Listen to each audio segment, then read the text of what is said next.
I was so excited. The day had finally arrived.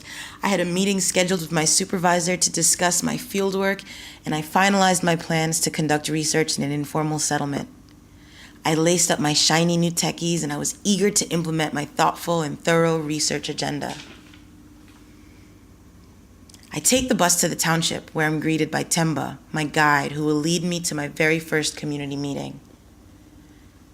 Upon arrival, I was met by a mixture of foul smells and muddy terrain. Open drainage, filth, garbage, and sewage dominated the landscape. As I walked deeper into the settlement, the sights and the smells intensify. Alleyways got smaller, and I'm pushed and shoved as I make my way to the community meeting. My shiny new shoes are ruined from the short walk.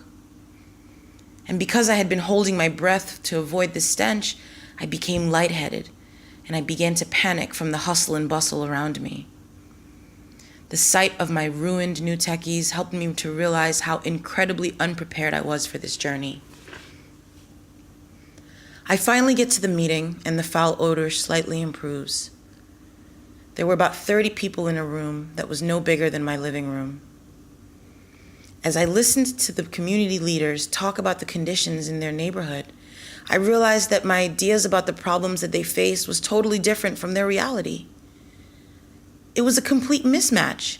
I was so off base. The difference was night and day. I returned home disillusioned from my experience. I began to reflect on how things turned out at the meeting. Over a glass of wine, I questioned everything I thought I knew.